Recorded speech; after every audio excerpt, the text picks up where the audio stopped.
The Script Nation, I'm your host, Killer Keemstar.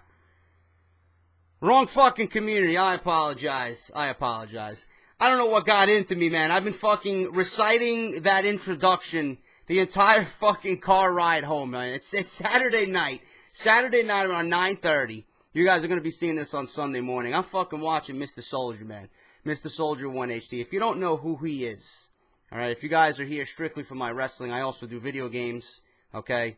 I also do Call of Duty. Soldier is a very good friend of mine.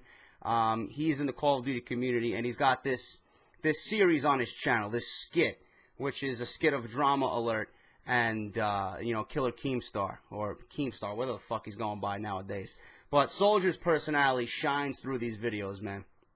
And they're absolutely hilarious. Absolutely hilarious. He posts news that he takes from Twitter about arguments in the Call of Duty community, man. It's just fucking great. It's hilarious. I'm going to post his channel in the description down below. Go check that shit out. I don't know what got into me, man. Again, like I said in yesterday's video, I'm feeling loopy.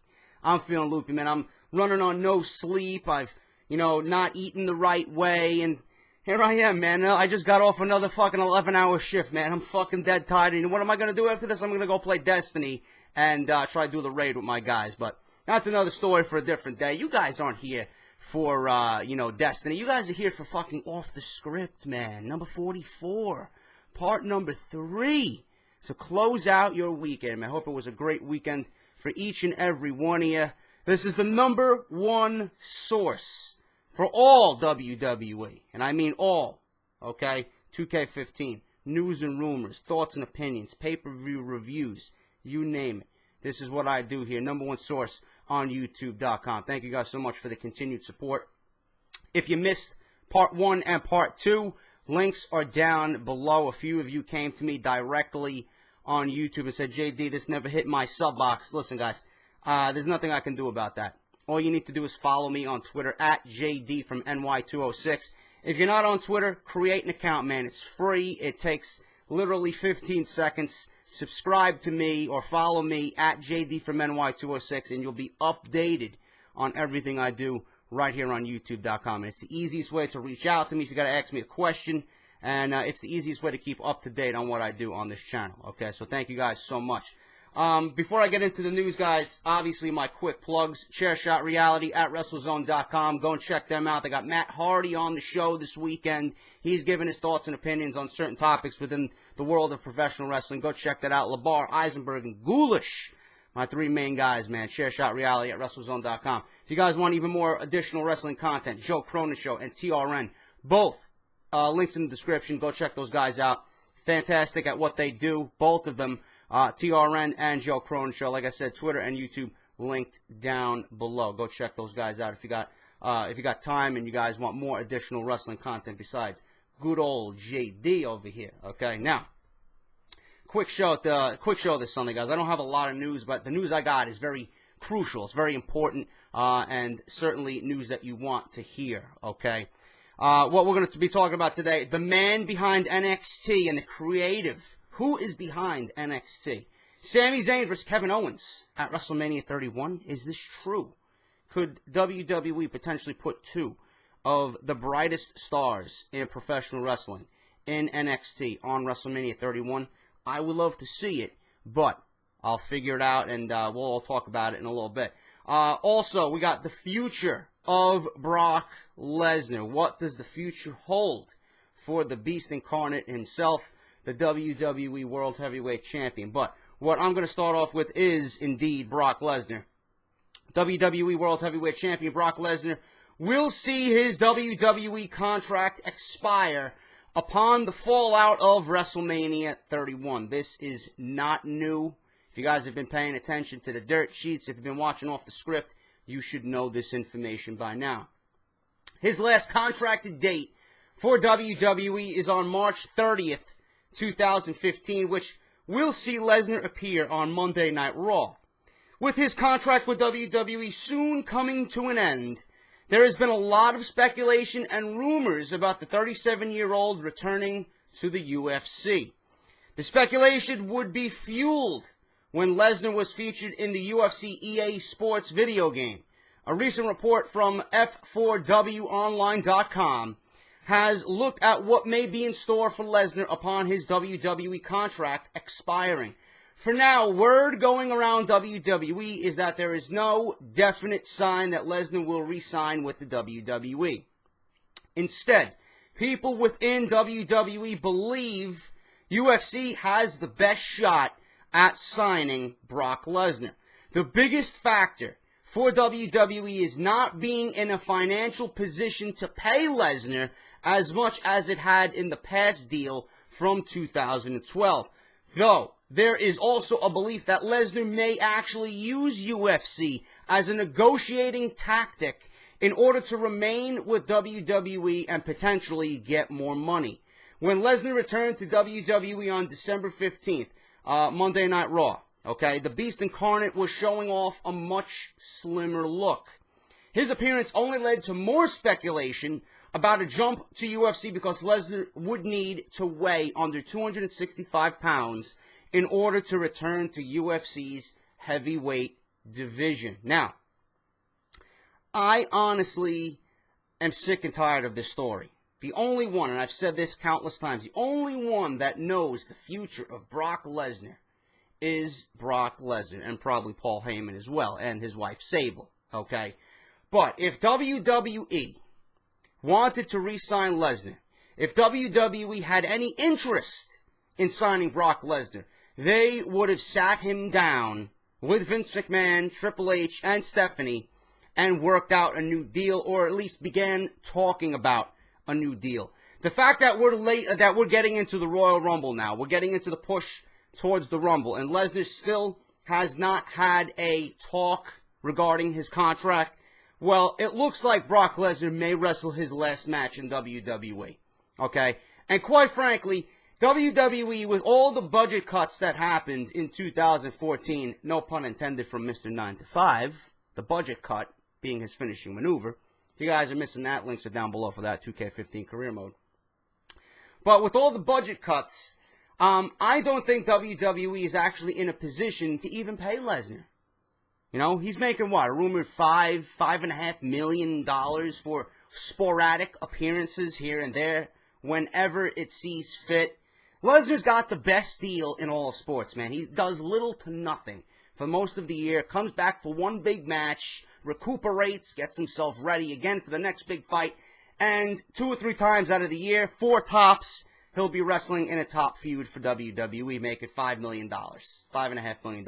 Who's better than him, man? I love that deal. If I was Lesnar, I would try and get WWE to give me another 2 or 3 years at that similar deal. $5 million a year, man. That's fucking great. He does nothing. Why go to the UFC and kill yourself, even though you'll be making money and bonus, and, you know, you have the bigger spotlight on you? Why would you want to do that to yourself to potentially risk a greater injury when he can just stay in WWE, you know, be on his own schedule, work on his own time, come back and fight one big guy here and there, win a championship here and there? Why not? Why not? But I don't think WWE is going to be in the position financially to sign Brock Lesnar like they did back a couple of years ago. I don't want to see Lesnar leave, but regardless, if he leaves or not, most of you will probably be happy. You know, I'm going to follow him to the UFC because I'm a huge Brock Lesnar guy. Okay, I like watching Lesnar. I like following him. I'm very interested in what he does. He's the main attraction. You don't really see a superstar, a caliber of superstar like Lesnar in sports. And I don't think we will ever see another caliber superstar like Brock Lesnar come along ever again. But I honestly do believe this may be his last run for WWE in quite some time. If he goes to UFC, great. You know, it's something he wants to do. Great. Whatever, man. I'm going to support him. I'm going to be happy for him. As long as he's healthy, as long as he's still able to continue doing what he's doing, and that is dominate, I'm going to be there to watch as a fan, man. Good luck to Brock Lesnar, whatever he does. And, hopefully this is not the last we see of him in the WWE. I think he adds a nice sense of realism to the product. And I don't think WWE has anybody else like that can replace Lesnar. Lesnar is a true superstar. And, like I said, I hope he stays with WWE. But if he doesn't, oh well. I'll be following him in UFC. Plain and simple. All right? Moving on. NXT, guys. You guys are probably wondering about why NXT is so great and Monday Night Raw is so garbage. Well, the latest edition of the Wrestling Observer newsletter has provided a backstage look at the man behind NXT Creative. Lead writer Ryan Ward completely scripted the show, and everything was approved for broadcast by Triple H. Ward began his career as a marketing communications assistant at General Electric.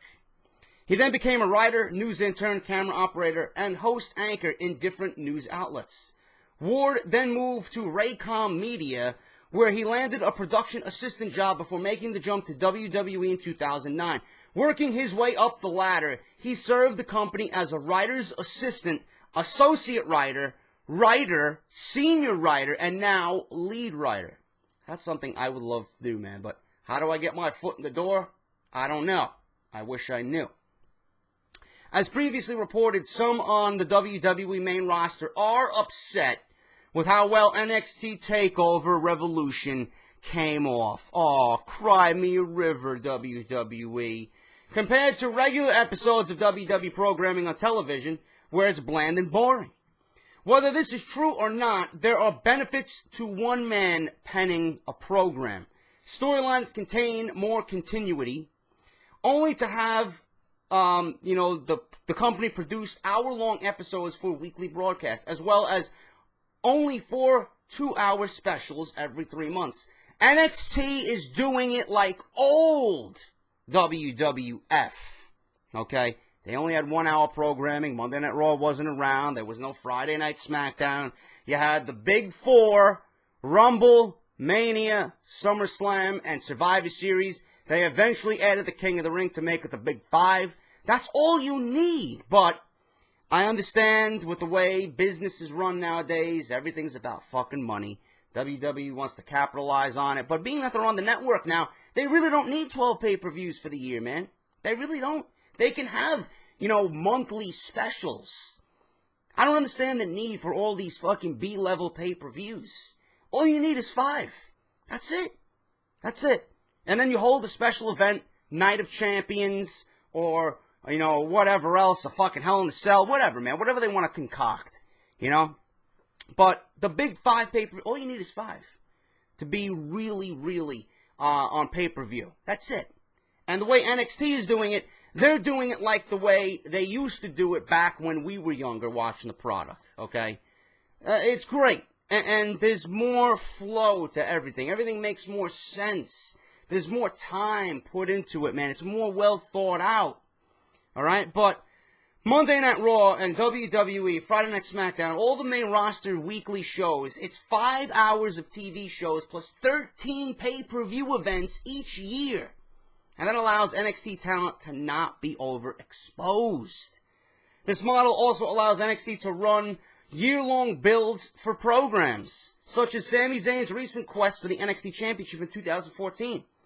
WWE's creative, consisting of 26 plus writers, aren't allowed to do such things, as they're consistently writing for an audience of one, notably Vince McMahon. If McMahon doesn't like what's written, he will rewrite scripts on the spot, sometimes as a show is beginning. Ward has the advantage of merely being the sole writer for NXT, and if he continues to put such acclaimed material out for NXT, for the roster of developing talent in Florida, many more will learn to know and remember his name. Well, I don't understand why Vince McMahon is continuing to do the things that he's doing. 26 plus writers. Dwindle that down to 3. 4 tops. You don't need that many fucking writers. For what? What are you writing? Who is writing what? 26 writers, man. That's a disgrace. If I was Vince McMahon and I seen that, I would fucking cut salary as I see fit right there. You're paying 20 plus guys to do nothing.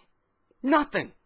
And that irritates me as a fucking fan. You got one guy in NXT doing it like it should be done, like the days of old, and Triple H says, okay, it's good. All right, I approve of this. Boom. 1, 2, 3. You got a program. Sami Zayn versus Adrian Neville. Look at the program that they had. Look at the conclusion that they had at our Evolution.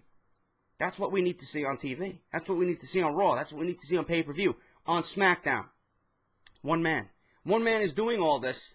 And I hope, upon a star, I wish upon a star, Vince McMahon sees this and remembers this. Who's writing NXT? One guy? How is this possible? Well, it is possible. It is possible. You had Russo and Ferrara writing during the Attitude Era, and those were the two brains behind that. What happened to that? That was the most successful era in WWE history, in company history. Now look at them. 26 plus writers of what? Of what? What are they writing? They're writing trash. If you can't see that they're writing trash, obviously, just watch the show. Vince even knows they're writing trash because he doesn't agree with anything. So why are you having these guys write, and why are you giving these guys a job? Why are they employed? I don't understand it. And I'll never understand it. 26 plus writers. That's absolutely fucking ridiculous. But Ryan Ward, I hope his name reaches the higher ups in WWE. I hope he gets his name out there. Maybe they'll bring him to the main roster, and maybe he'll do things for the main roster that he's doing with NXT, or that he was doing with NXT. Because I'm sure Triple H always has someone working under him, as a partner. I don't think he's completely writing the shows on his own. He's always got to have another ear, another mouth to give him some ideas. It's great if he's writing on his own, but I think he does. I think I read somewhere before that he does have a partner, that there's two guys continuously to write NXT. But I hope he gets his name out there. Maybe they'll promote him to the main roster and make him a lead writer for Raw. That would be fantastic. He's doing such a great job with NXT. Why wouldn't he be able to do the same thing for Monday Night Raw? So Ryan Ward is the man behind NXT. According to the Wrestling Observer newsletter, with Naomi and Jimmy Uso now married, there was very little left for them to do on Total Divas. With the Funkadactyls, Naomi and Cameron, they split, and several other couples on the show needing time on the program, the decision was made to remove her completely. Oh, guys, I'm sorry. No more Naomi on Total Divas. As we draw closer to the return of Total Divas on January 4th, the show will be minus two of its regulars, as Naomi and Summer Rae will no longer be part of the cast. Naomi recently took to Twitter to let her fans know that her departure was not by choice. Alicia Fox and Paige have joined the cast to integrate new storylines and relationships. There you go. WWE Tribute to the Troops, the special on USA Network, did 2,230,000 viewers. That is a higher viewership than the live SmackDown on Tuesday. I don't know if that's a red flag or not, but let's continue. The live SmackDown did 2 million viewers, a little bit over 2 million viewers, okay? There will be a replay of SmackDown on Friday, or there was a replay on Friday, on Sci-Fi in its regular time slot. NBC will be airing a 1-hour version of the Tribute to the Troops show on December 27th at 8 p.m. Eastern Standard Time. I wouldn't look too much into that. There was really no promotion behind the live SmackDown at all. People probably didn't realize there was a live SmackDown. They probably tuned in to Friday thinking that it was the actual show and that it never happened yet. So, it is what it is. I wouldn't, hold that to be too bad. So, it is what it is, man. I don't think WWE promoted the live SmackDown too well. So, that's where I stand on that. I don't think people realize there was a live SmackDown. But it is what it is. Tribute to the Troops always kind of does good, even if you're just a casual fan or if you're not a fan at all. You tune in to see the tribute to the the people that are serving our country, and then the live music acts and the whole aura of the USA and proud to be an American, that type of thing. People like that type of shit. So I wouldn't look too much into that, with SmackDown getting a lesser rating than Tribute to the Troops. Okay. The latest edition of the Wrestling Observer newsletter. I think I did this one yet. I think I did this. I don't know if I did this one, man. Whatever, man. Corey Graves. They scripted something into Corey Graves' fucking script, poking fun at CM Punk. It is what it is, man. I think I did that yesterday. I don't even know what the fuck I'm doing anymore. Finally, guys, last story for the day. WWE posted a storyline update on Sami Zayn on their website following the attack by Kevin Owens, which was fucking brutal, by the way, if you didn't see it. At the end of last week's NXT TakeOver special event, WWE says that Zayn has full movement and sensation in his arms and legs after the powerbomb on the ring apron from Owens. WWE also says that after he was taken to the hospital for further examination, the x-rays came back negative. The CAT scan of his head was also negative. They report that he was diagnosed with cervical and thoracic muscle strains and was held overnight for observation.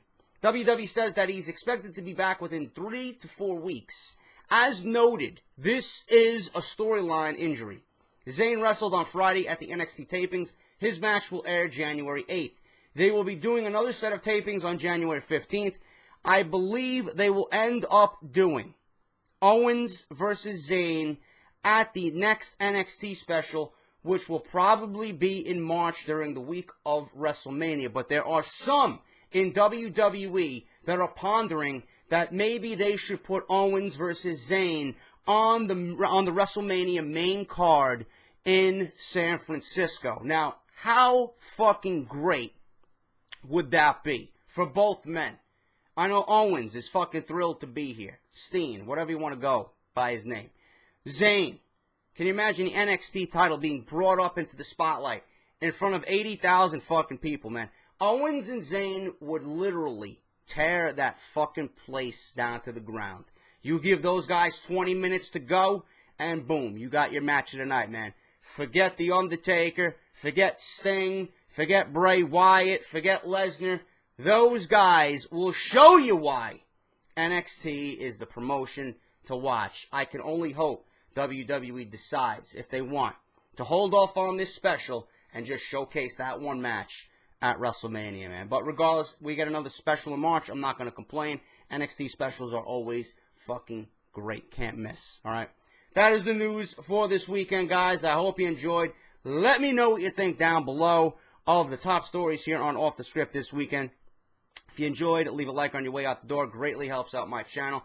I, of course, will be back on Friday for number 45 Off the Script. Don't forget to go check out Chairshot Reality, TRN, Joe Cronin. Links are down below. If you missed Off the Script 1 and 2 this weekend, links are down below. WWE 2K15 Career Mode and Universe Mode, all up to date. Links are down below. Mr. Soldier's YouTube channel, link is down below.